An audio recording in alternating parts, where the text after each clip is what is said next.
Please, make it fast! Dr. Victoria Ashford lay collapsed on the marble stage, white Chanel suit crumpled, blonde hair spilling across the floor. The 45th floor conference room of Sterling Pharmaceuticals had fallen silent. 200 investors stood frozen, staring. Outside the floor-to-ceiling windows, Manhattan glittered in the evening darkness. Victoria's hand stretched toward the back corner, toward a black man in a faded blue janitor's uniform, late 50s, standing in shadow with a cleaning rag. "Marcus, please." Her breathing came rapid, shallow. Sweat beaded on her forehead. "Please, make it fast." Every head turned from the fallen CEO to the janitor. Confusion swept the room. Why was she begging the cleaning man? What did she want him to do? The janitor stood motionless. His face was unreadable.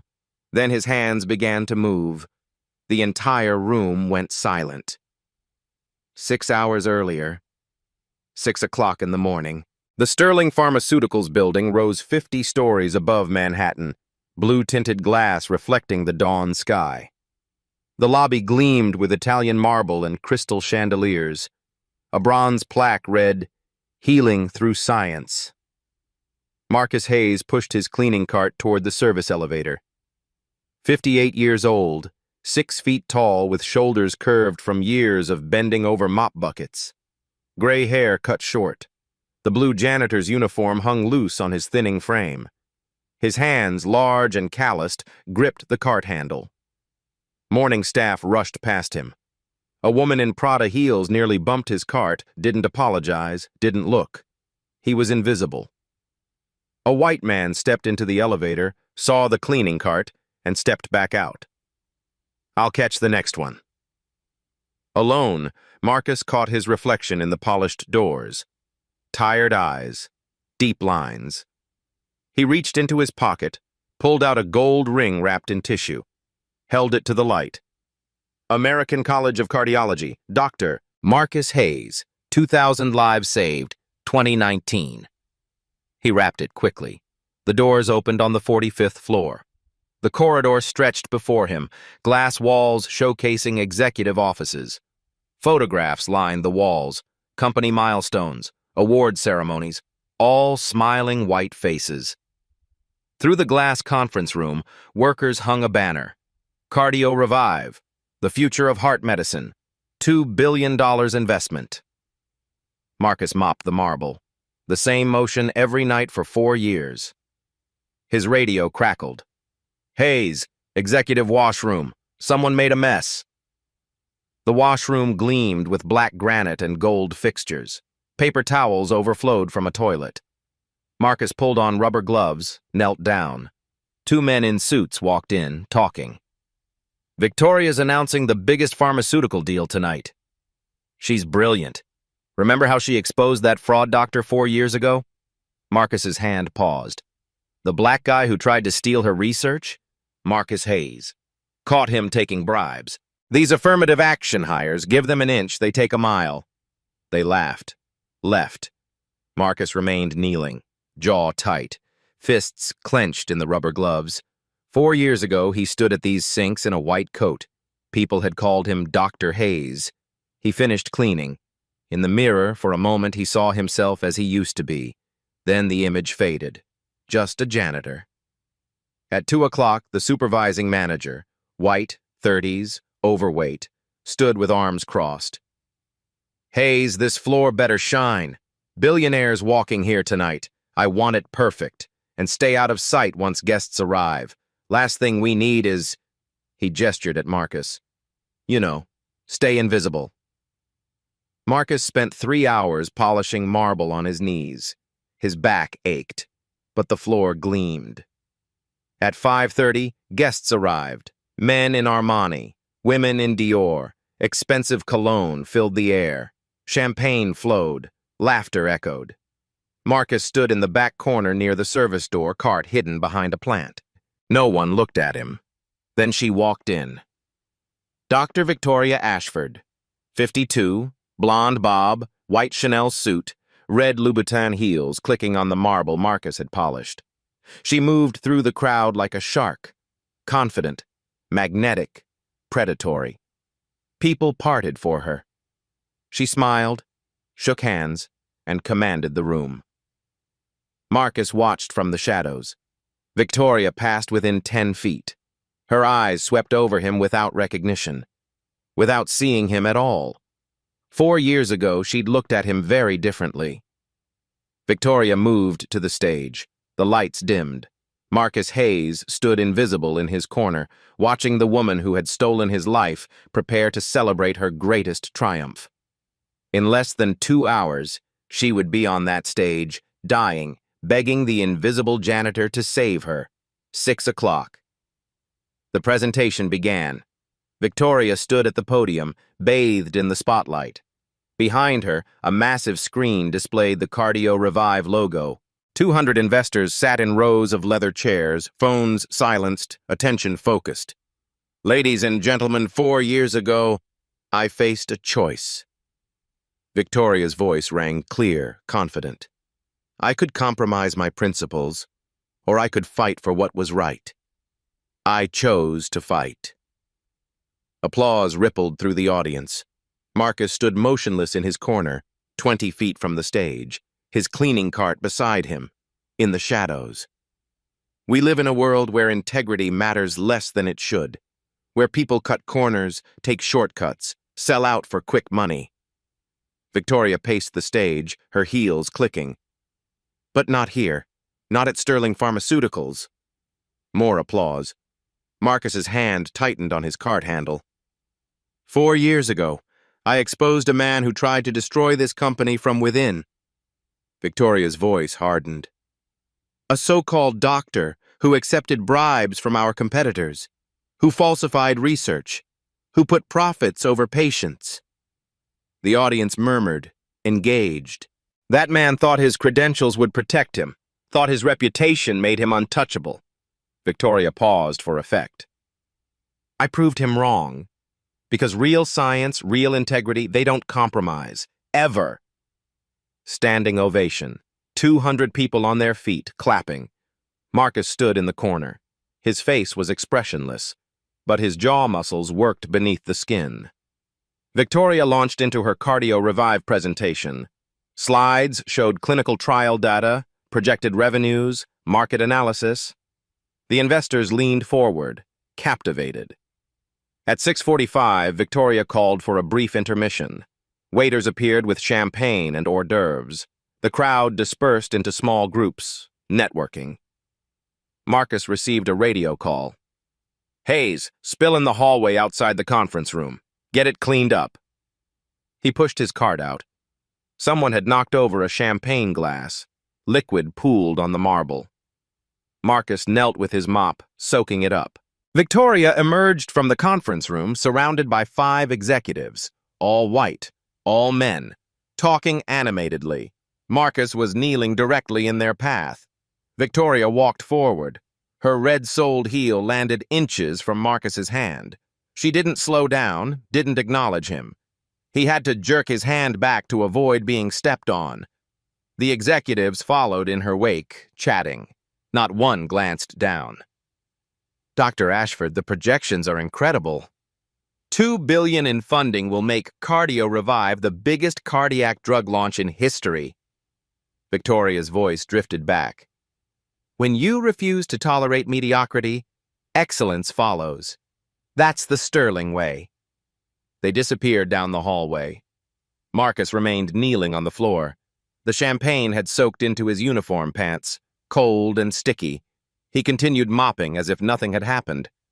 At 7 o'clock, the presentation resumed. Victoria introduced her chief medical officer, Dr.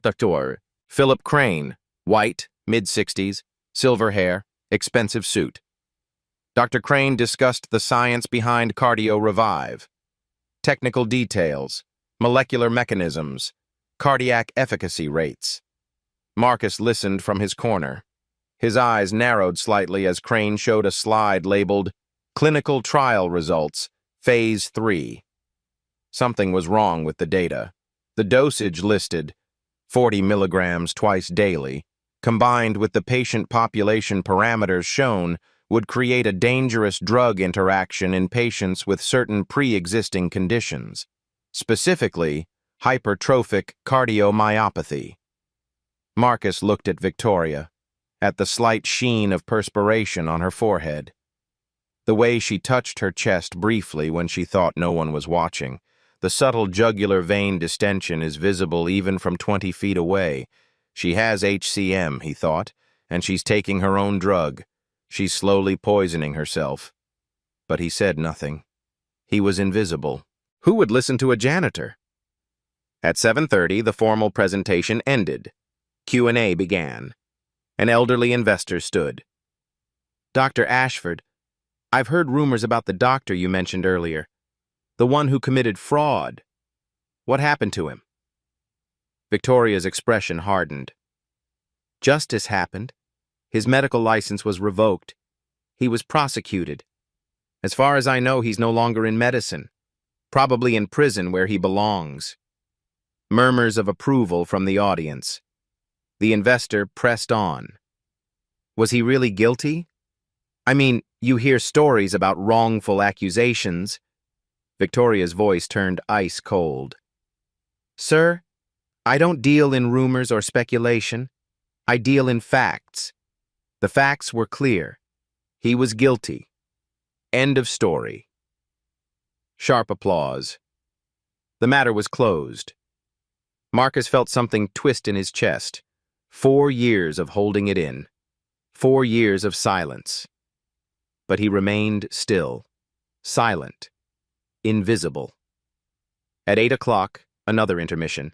A young reporter from Bloomberg, Michelle Carter, wandered toward the back of the room trying to escape the crowd.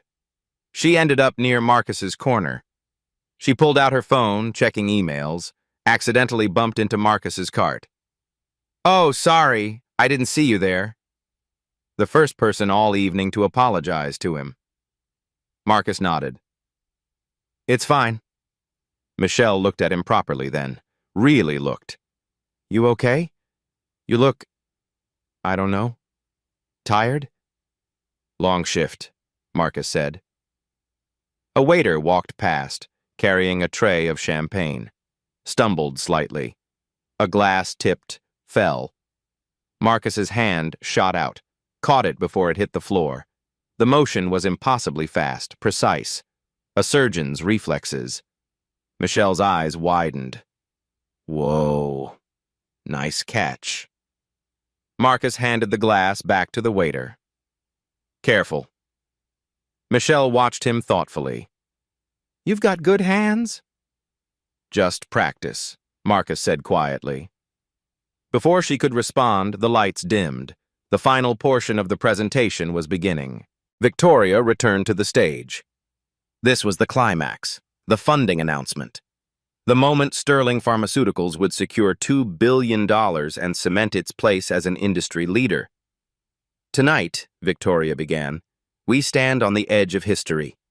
Cardio Revive will save millions of lives, and it exists because we refused to compromise, because we demanded excellence, because we eliminated the rot that threatened to destroy us. Her voice rose, powerful and clear. Some people think success should be given, that credentials and degrees entitle them to respect. She paused. They're wrong. Success is earned. Through integrity, through sacrifice, through the courage to expose fraud and corruption, no matter who it hurts. The audience hung on every word. 4 years ago, a man tried to take what we built, tried to profit from our work while contributing nothing but lies. Victoria's hand pressed briefly to her chest. But I stopped him, because that's what leaders do. They protect. They fight. They win. Thunderous applause. Marcus stood in his corner. His hands hung at his sides, calloused, scarred from cleaning chemicals, hands that had once held beating hearts, hands that had saved 2,374 lives. Nobody knew. Nobody cared. Victoria continued. Tonight we celebrate not just Cardio Revive. We celebrate a culture that refuses to tolerate weakness, fraud, or failure. Her breathing was slightly labored now. Marcus noticed. The hand touching her chest came more frequently. We celebrate excellence, real excellence, not the kind that's handed out like participation trophies, but the kind that's forged through. She paused, caught her breath. The audience waited. Forged through dedication and. Her hand pressed harder against her chest. Marcus took a step forward, then stopped. What could he do? Who would listen? Victoria recovered, smiled. And that's why I'm proud to announce that Sterling Pharmaceuticals has secured $2 billion in funding for Cardio Revive, making this the largest cardiac drug launch in pharmaceutical history. The room erupted. People stood, cheering, applauding. Victoria smiled, waved. But Marcus saw the tremor in her hand, the paleness creeping into her face. She has maybe 15 minutes, he thought, 20 at most. But he stood in his corner, silent, invisible. The woman who destroyed him was dying, and nobody knew except the janitor they couldn't see. 8:15. The celebration continued. Champagne flowed. The $2 billion announcement had transformed the room into a party. Marcus remained in his corner, waiting for permission to leave. Near the refreshment table, an elderly investor, 70, white hair, gray suit, suddenly swayed. His champagne glass slipped, shattered on the floor. He gripped the table edge, face pale, sweating. I don't feel well. People stepped back.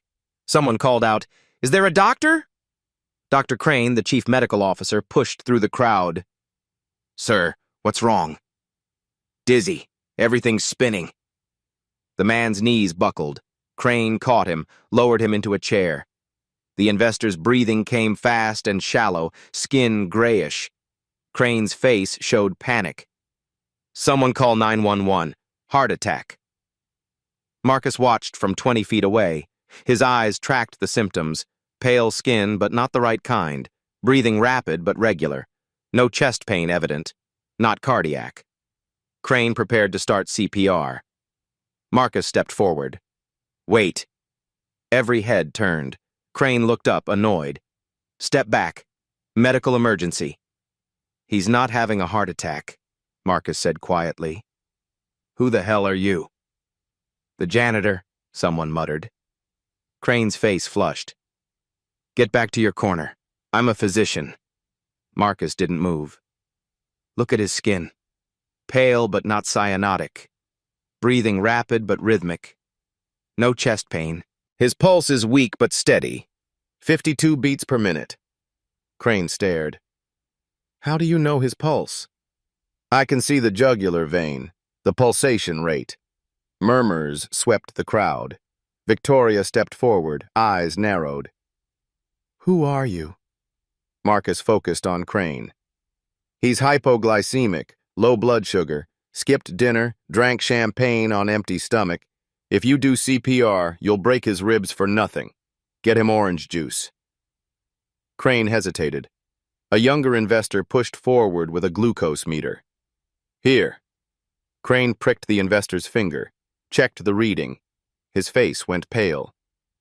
42. Severe hypoglycemia. Someone brought orange juice. The investor drank. Within 30 seconds, color returned to his face. His breathing steadied. 2 minutes later, he sat up. "I feel better."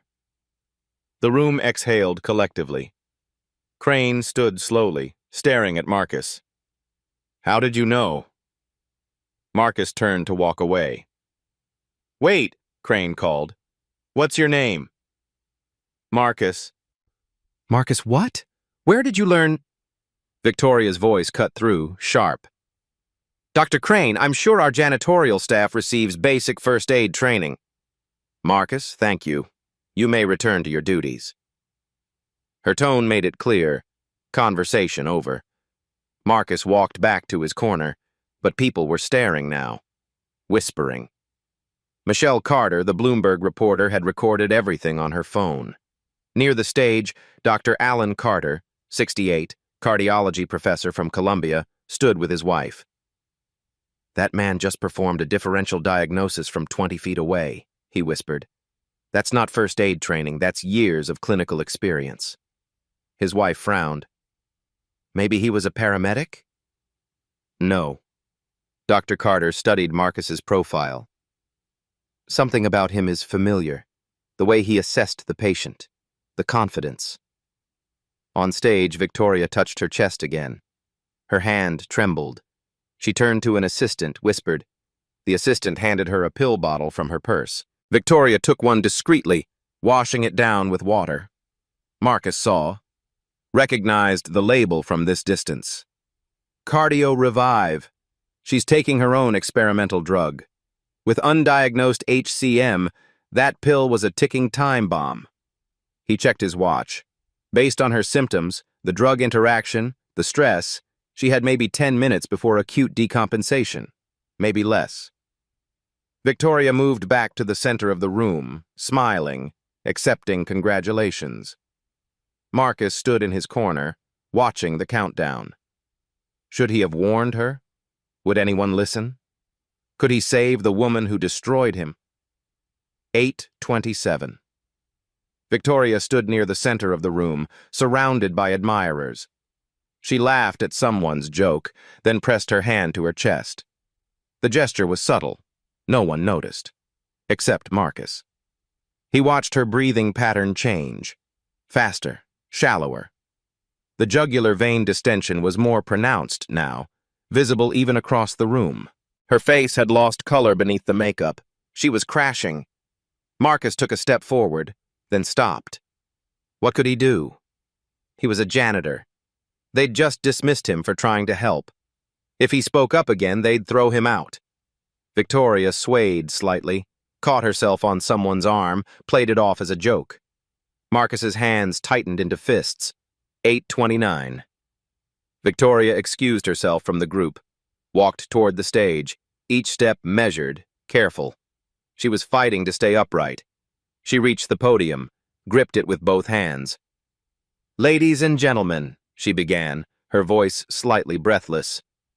Before we conclude tonight's celebration, I want to say one more. Her hand flew to her chest. The microphone fell from her grip, crashed against the podium with a sharp crack that echoed through the room. Victoria's legs gave out. She collapsed onto the stage, her white Chanel suit crumpling against the polished marble Marcus had spent hours cleaning.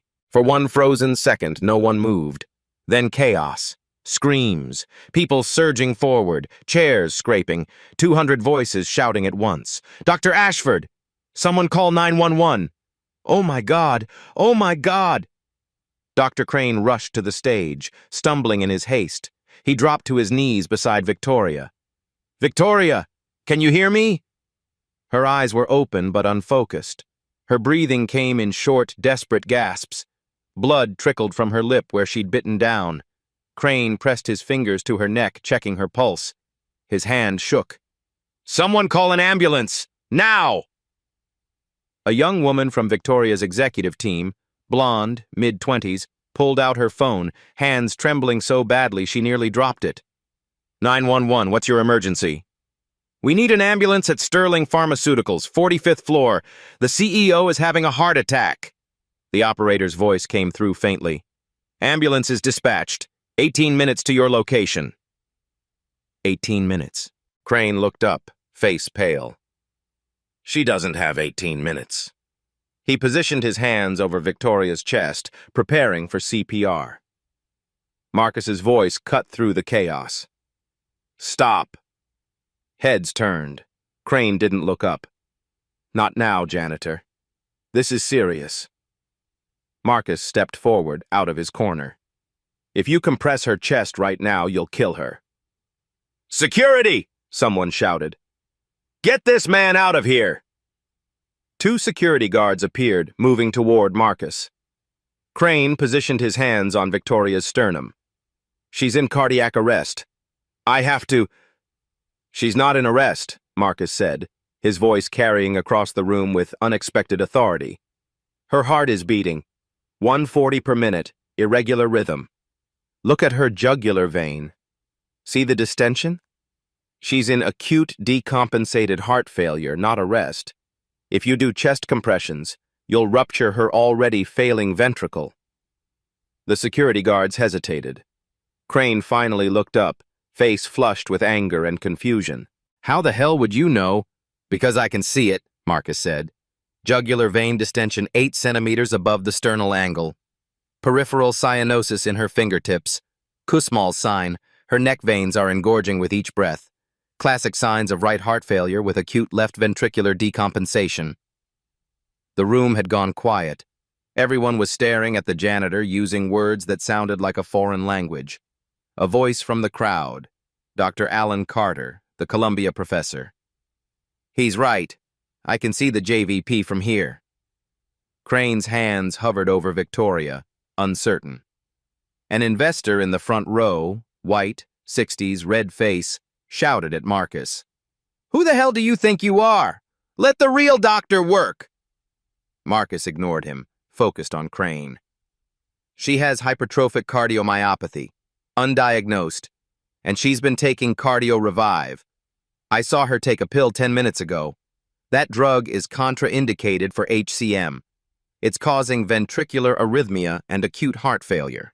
Crane's face went white.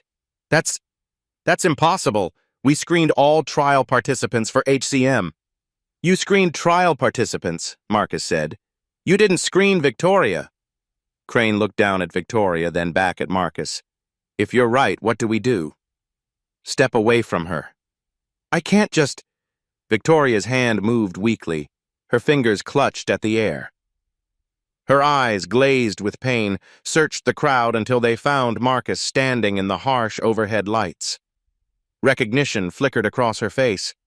Her lips moved. The words came out broken, desperate. Marcus.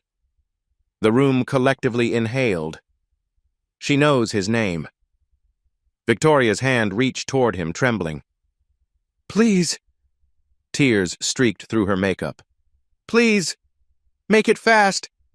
I'm dying. Absolute silence. 200 people frozen, staring from the fallen CEO to the black janitor in the faded blue uniform.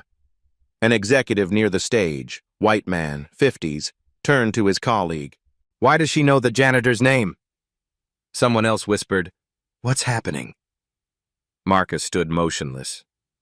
4 years of humiliation, 4 years of being invisible, 4 years of watching this woman lie about him, it all crashed over him like a wave.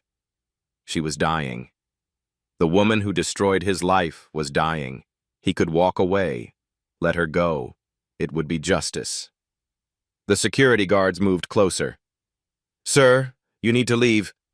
Wait, Dr. Carter called out. Let him approach.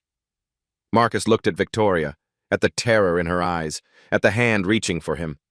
In his mind, he heard the oath he'd taken 30 years ago. First, do no harm. He'd saved 2,374 lives. Could he refuse to save number 2,375? Marcus walked forward. People parted without thinking, creating a path to the stage. He climbed the 3 steps, knelt beside Victoria. His hands, rough, calloused, scarred from cleaning chemicals, reached up and stripped off the rubber gloves he'd been wearing all evening. The room held its breath. Everyone back, Marcus said quietly. Give me 3 feet of clearance. Someone tell the ambulance this is hypertrophic cardiomyopathy with acute heart failure. They need to bring IV furosemide and nitroglycerin, and I need complete silence. No one moved. Marcus looked up. His eyes swept the crowd. Now! Something in his voice, the authority, the absolute certainty, made 200 people step back. Michelle Carter raised her phone, recording. Marcus turned back to Victoria, placed 2 fingers on her carotid artery. His hands began to move, and the entire room went silent. Marcus's fingers pressed against Victoria's carotid artery. Silent count. His eyes tracked the rhythm against his watch. Pulse 140, thready, irregular. Blood pressure is approximately 80/50. She's in compensated shock.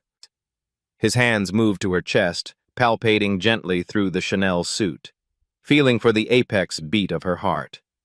Apex displaced laterally 2 centimeters, consistent with left ventricular hypertrophy.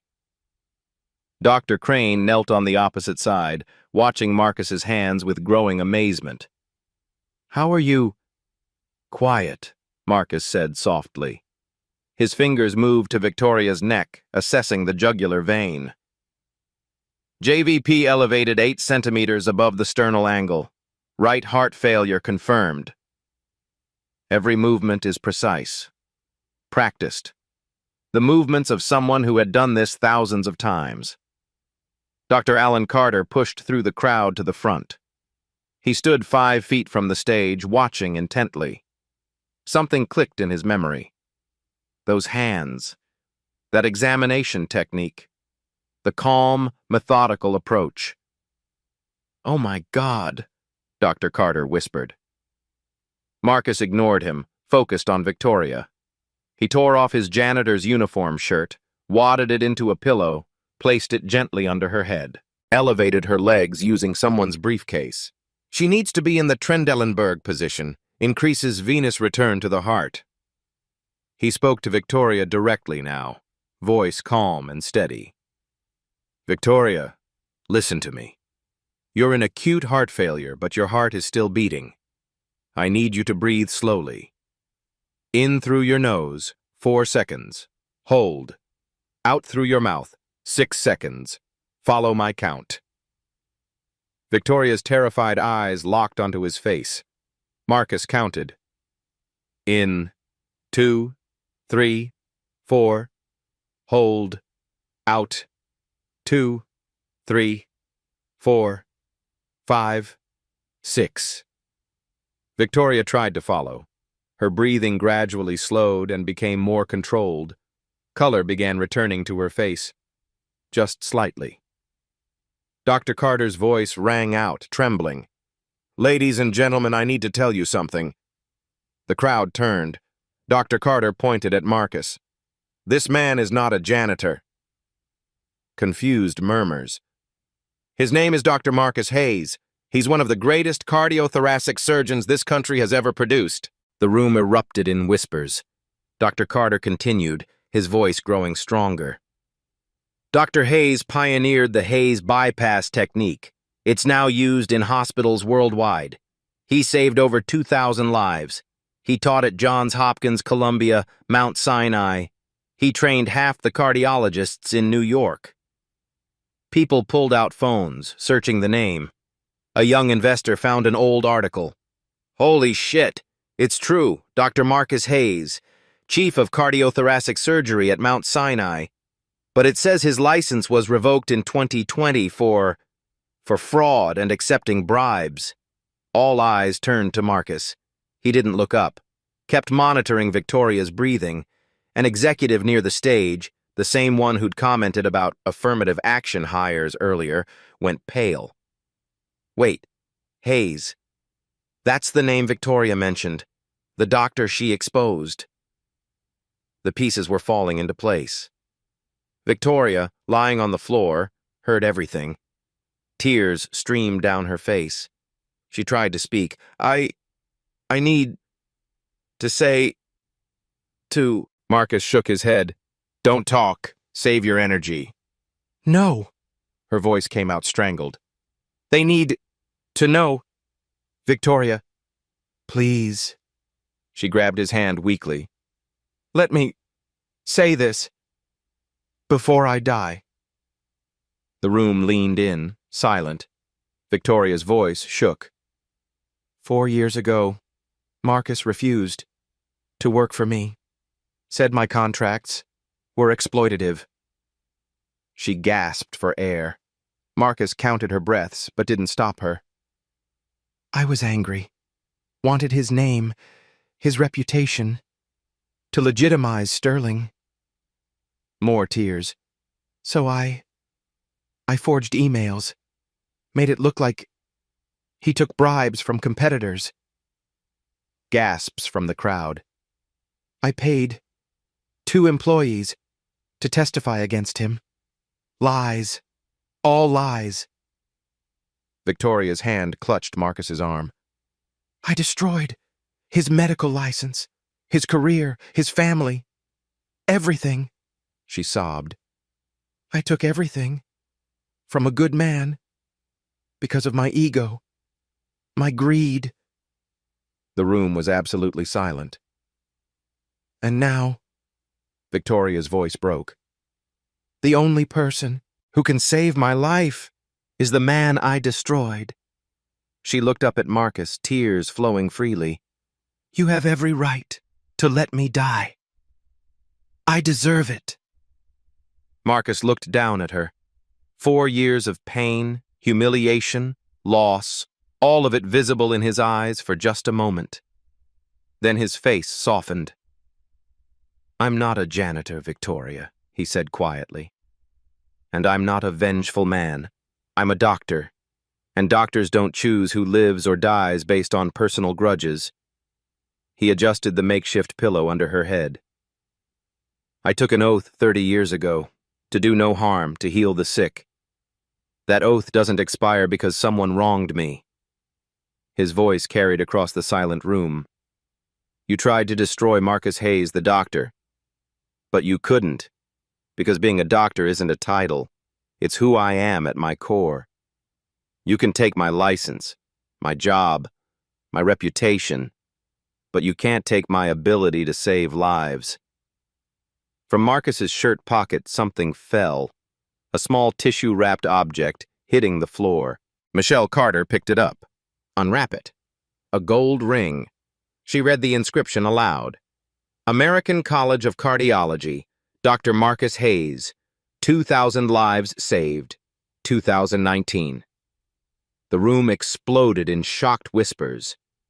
2,000 lives, and he'd been cleaning toilets.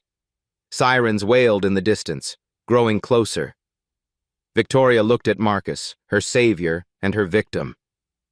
I'll tell them everything, she whispered. I'll clear your name. I promise. Marcus nodded once. The ambulance was 3 minutes away, but Victoria's heart was failing faster. 8:42. The paramedics burst through the conference room doors, equipment rattling on the gurney. The lead paramedic, Latino, mid-30s, competent eyes, knelt beside Victoria. What have we got? Marcus spoke before Dr. Crane could answer. 52-year-old female, known hypertrophic cardiomyopathy, acute decompensated heart failure, pulse 132 irregular, BP approximately 85/55, JVP elevated, peripheral edema present. She's been taking Cardio Revive, an experimental cardiac drug, 40 milligrams twice daily for approximately 6 months. Drug-induced ventricular arrhythmia. The paramedic looked up sharply. Are you her physician?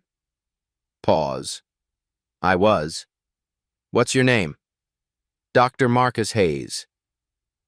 The paramedic's younger partner, a white woman with red hair, stared. Wait, the Dr. Hayes? From Mount Sinai? Marcus didn't answer.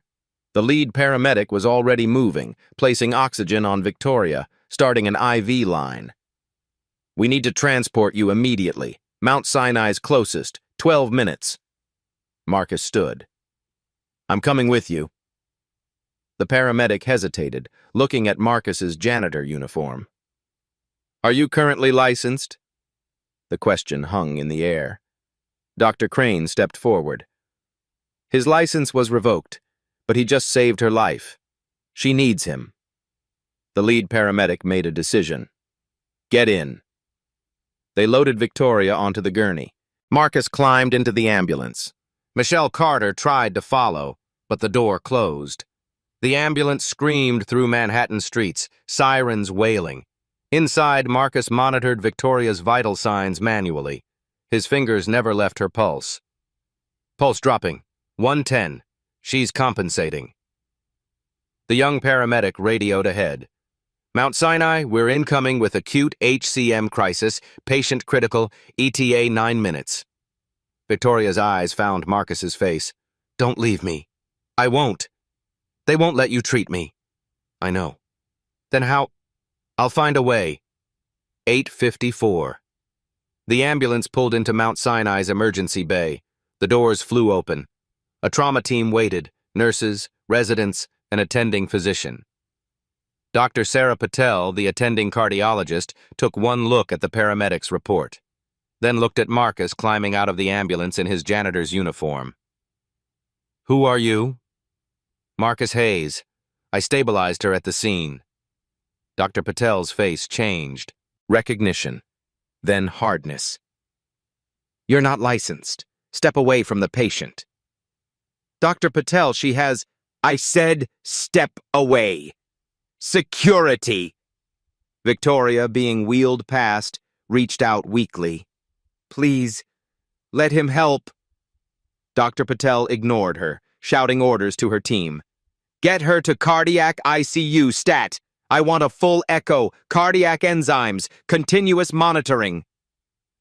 They rushed Victoria through the doors. Marcus tried to follow. A security guard, built like a linebacker, blocked his path. Sir, you need to stay here. She needs me. You're not authorized. Marcus watched Victoria disappear down the corridor, his hands clenched into fists. Dr. Alan Carter appeared, having followed in a taxi. Let him in. I'll take responsibility. The guard looked uncertain. Dr. Carter pulled out his hospital ID. I'm faculty here, cardiology department. Let him through. The guard stepped aside. They ran down the corridor, reaching the ICU just as Victoria was being transferred to a bed. Monitors beeped frantically. Her heart rate spiked on the screen, 160, 170. Dr. Patel worked quickly, professionally. Get me an echo now. Someone page cardiothoracic surgery. She might need emergency intervention. Marcus stood outside the glass partition, watching. The echo technician arrived, began the ultrasound. The image appeared on screen. Victoria's heart, struggling, the left ventricle massively hypertrophied, the septum dangerously thickened. Dr. Patel studied it, frowning. Severe HCM with LVOT obstruction. How did we miss this? She wasn't a patient here, a nurse said. This is her first admission. Marcus spoke through the glass. She hid it. Probably diagnosed years ago, refused treatment, didn't want it on her medical record, would have looked weak. Dr. Patel glanced at him, annoyed. Who let him in here? I did, Dr. Carter said, entering the ICU. And you should listen to him. He knows her case better than anyone. Dr. Patel's jaw tightened. He doesn't have a license. He has knowledge. Use it. Before Dr. Patel could respond, the monitors shrieked. Victoria's heart rate spiked to 190, then dropped precipitously, 140, 110, 80. Her eyes rolled back. The monitor was flatlined, a systole. She's coding, a nurse shouted. Dr. Patel grabbed the crash cart. Start compressions. Charge to 200. Marcus's voice cut through, urgent. Don't shock a systole. Dr. Patel ignored him, positioned the paddles. If you shock a flatline, you'll fry her heart, Marcus shouted. It's a non-shockable rhythm. You need epinephrine first, 1 milligram IV push, then 2 minutes of compressions to circulate it. Dr. Patel hesitated, paddles hovering. The nurse doing compressions looked up. Dr. Patel? A split-second decision. Dr. Patel lowered the paddles. Give epi, 1 milligram IV push. The nurse slammed the syringe into Victoria's IV line. Dr. Patel pointed at the compressing nurse. Continue high-quality CPR, 2 minutes. The nurse compressed, counting aloud. 1, 2, 3, 4. Marcus watched through the glass, silently counting with her. The 2 minutes felt like 2 hours. Check rhythm, Dr. Patel ordered. The nurse stopped compressions. The monitor showed a blip, then another. Sinus rhythm. Slow, but there. We have a pulse, the nurse exclaimed. The ICU erupted in relieved chaos. Dr. Patel looked at Marcus through the glass. Really looked at him. Then she walked out, pulled him aside. "You just saved my patient. Again." Her voice was quiet. "I've been practicing for 15 years. I almost killed her." "You followed protocol," Marcus said. "Most asystole cases do need epi, but with the drug-induced HCM crisis, the heart's already irritable. You made the right call when it mattered." Dr. Patel studied his face. "How many cardiac arrests have you managed?" "Over 300. She took a breath. "Victoria's stable, but barely. She needs surgery, mitral valve repair and septal myectomy. Without it, she'll arrest again within 24 hours. Marcus nodded. "I know. That's a 6-hour surgery, extremely complex. I'd need my best team." "You'd need someone who's done it before." Dr. Patel looked at him. "How many times have you performed septal myectomy?" 63 times, 58 successful outcomes. That's a 92% success rate. That's world class." Marcus said nothing. Dr. Patel's face showed the war inside her. "If you still had your license, I'd ask you to scrub in. But you don't. And I could lose mine just for having this conversation." "I know." They stood in silence. Victoria's voice weak through the glass. "I want Marcus to do my surgery." Dr. Patel stepped back inside.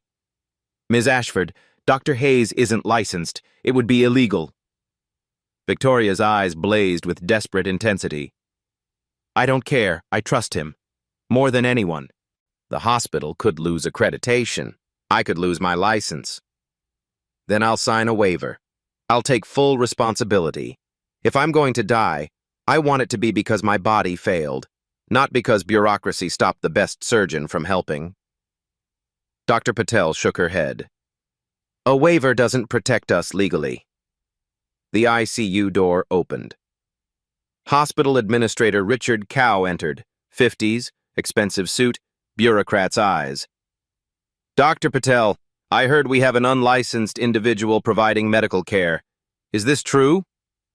Dr. Patel straightened. "Mr. Cow, Dr. Hayes saved this patient's life. Twice. I don't care if he's Jesus Christ. He's unlicensed. Get him out of this ICU immediately or you're both facing suspension." Victoria tried to sit up but failed. "You throw him out, I die, and this hospital gets sued into oblivion." Cow's face reddened. "Are you threatening? I'm stating facts. This man is the only one who can save me. Let him work or my lawyers will destroy you, Doctor." Carter entered. "Mr. Cow, before you make a terrible mistake, know this. That video of Dr. Hayes saving Ms. Ashford has 50,000 views already. Comments are demanding justice. If this hospital prevents him from treating her, the PR nightmare will bury you." Cow pulled out his phone, checked Twitter. Justice for Dr. Hayes was trending. "Let him operate," one comment read. "This hospital is evil if they stop him," said another. Thousands of similar messages. Cow's face went pale. Dr. Carter pressed. "There's a loophole. Dr. Hayes doesn't perform the surgery. Dr. Patel does. Dr. Hayes is present as a medical consultant, providing verbal guidance only. Technically, he's not practicing medicine. He's consulting."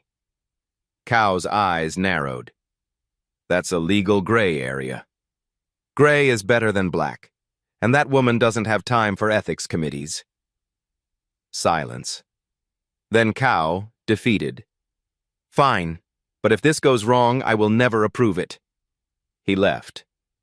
Dr. Patel looked at Marcus. "I'll do the surgery. You guide me through every step." Marcus nodded. "When?" "Now." She doesn't have time to wait. 9:45 p.m. The operating room prepped. Dr. Patel scrubbed in with her team. Anesthesia began putting Victoria under. Marcus stood behind glass outside the sterile field. He couldn't enter, couldn't touch, couldn't physically help. All he had was his voice. Victoria, drifting under sedation, looked toward him one last time. "Thank you," she mouthed. The anesthesia took her. Marcus put on a headset. His voice would feed directly into the OR. Dr. Patel stood over Victoria's unconscious body, scalpel in hand. She looked at the glass partition where Marcus stood. "Dr. Hayes, I'm ready." Marcus took a breath. 4 years away from the operating room, 4 years of scrubbing toilets.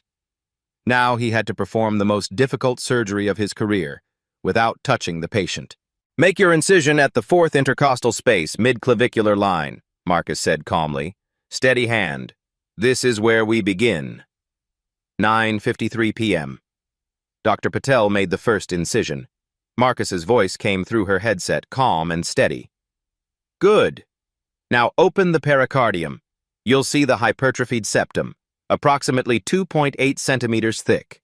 We need to resect 1.2 centimeters. The surgery began. For 6 hours, Marcus guided every movement. Dr. Patel's hands performed the surgery, but Marcus's mind orchestrated it. "Careful with the mitral valve. See that torn leaflet? Repair it with a single 5-0 proline suture. Not too tight. You'll restrict flow." Dr. Patel worked, her confidence growing with each instruction. Midnight. A complication. Bleeding from the left ventricle. Dr. Patel's voice showed panic. "Dr. Hayes, I can't stop it." Marcus remained calm. "Breathe. Apply direct pressure with gauze for 30 seconds. The tissue is fragile. Don't over-suture or you'll tear it more." She did. 30 seconds felt eternal. The bleeding stopped. "You did it," Marcus said. "Keep going." 3 a.m. The critical moment, resecting the thickened septum. One wrong move could kill Victoria instantly. Marcus guided Dr. Patel's hands like a conductor leading an orchestra, millimeter by millimeter. Precise, perfect. 4:30 a.m. The final suture. "Close her up," Marcus said softly. "You did beautifully." Dr. Patel stepped back, exhausted, trembling. "No, we did beautifully." 5:15 a.m. Victoria was wheeled to recovery. Stable. Vital signs are strong. Dr. Patel emerged from the OR, pulled off her mask, saw Marcus still standing behind the glass, exactly where he'd been for 6 hours. "That was the most incredible surgical guidance I've ever experienced," she said. "You just performed a 6-hour surgery without touching the patient." Marcus smiled faintly. "You did the work." "No, you saved her." Again. 10 a.m. Victoria woke up in the ICU, groggy, disoriented. Saw Marcus sitting in a chair beside her bed. "I'm alive?" Her voice hoarse from the breathing tube. Marcus nodded. "Surgery went well. You'll need 6 weeks recovery." Tears streamed down her face. "Marcus, I owe you everything. My life. 3 times over. I'll spend the rest of my life making this right." Marcus stood. "Just tell the truth. That's all I ask." He walked toward the door. "Marcus?" He stopped. "Why did you save me? After everything I did?" Marcus looked back. "Because that's who I am. You tried to destroy that. You failed." He left. Behind him, Victoria wept. Day 1 after surgery. Michelle Carter's Bloomberg article went live. The janitor who saved his enemy, Dr. Marcus Hayes, was destroyed by lies, then proved he's still a hero. 5 million views by noon, 10 million by evening. The video went viral. #Justice for Dr. Hayes trended worldwide. Comments flooded in. "This man cleaned toilets and never lost his dignity. He saved the woman who destroyed him. That's grace." 2,000 lives saved, and they made him a janitor.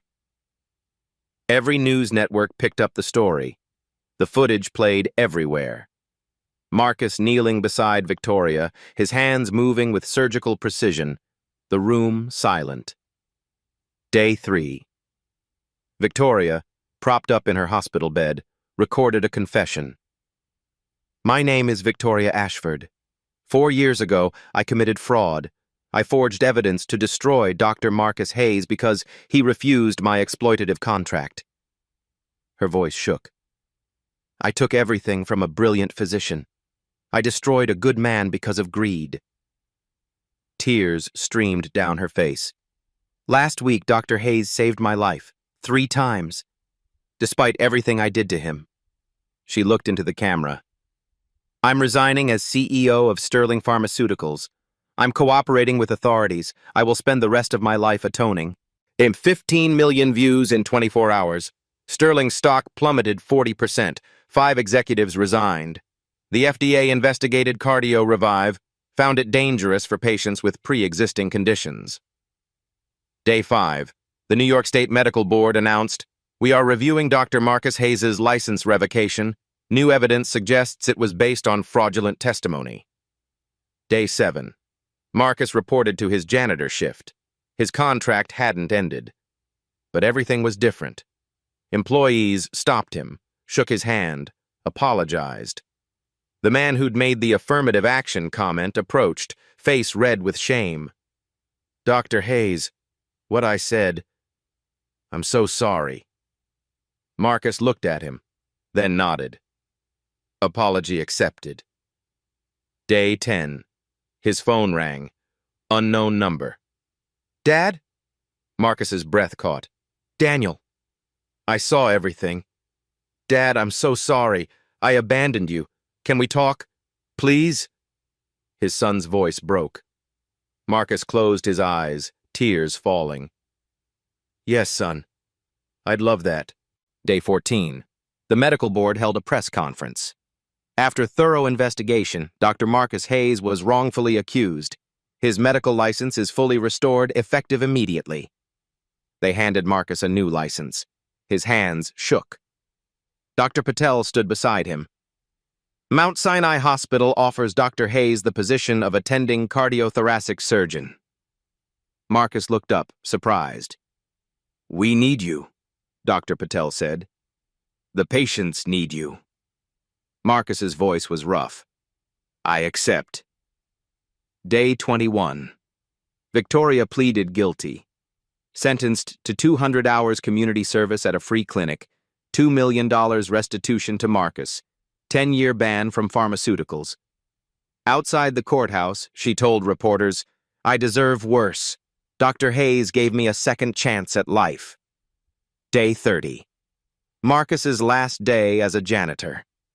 He pushed his cart through Sterling Pharmaceuticals one final time. Employees lined the hallways, applauding. He reached the 45th floor, the conference room where everything had changed. He took off the blue uniform for the last time. From his locker, he pulled out a white doctor's coat, his name embroidered on the chest. Dr. Marcus Hayes, M.D., cardiothoracic surgery.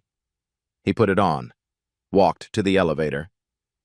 The same white man who'd refused to ride with the janitor stood inside. Recognized Marcus, face pale. Dr. Hayes, please, come in. Marcus stepped in. I'm sorry, the man whispered. Marcus said nothing. The doors closed.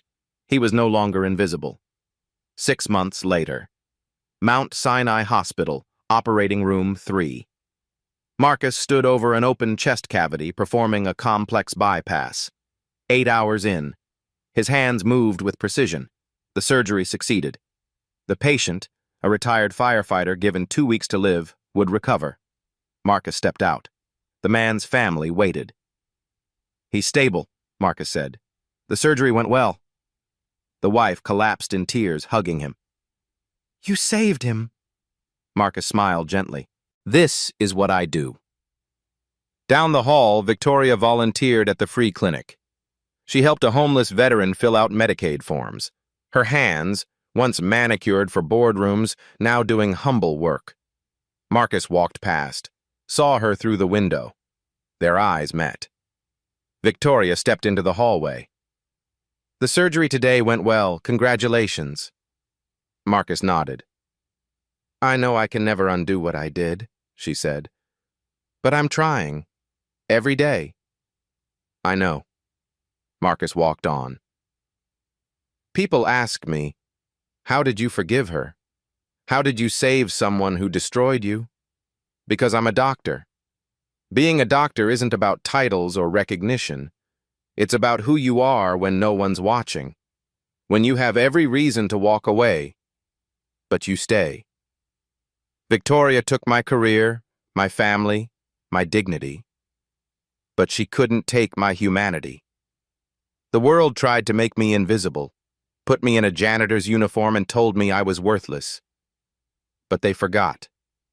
Greatness doesn't come from what others call you. It comes from what you do when it matters most. You might be underestimated, overlooked, written off. Remember this. Your value isn't determined by people who reject you. It's proven by the lives you touch when they need you most. They can take your job, your reputation, your status, but they can't take your skill, your knowledge, your character. When someone's life hangs in the balance, those things are all that matter. I spent 4 years invisible, but I was never gone. I was waiting for the moment to prove. You can't destroy someone whose purpose is bigger than your hate. If this story moved you, share it with someone who feels invisible, who feels defeated. Remind them, their value isn't measured by those who reject them. It's proven when they rise anyway. Comment below, what would you do if you were Marcus? Would you save the person who destroyed you? The best revenge is to be unlike him who performed the injury. Better, Marcus Aurelius, Nair, Justice Forder Hayes, the janitor doctor, Hasher dignity over vengeance.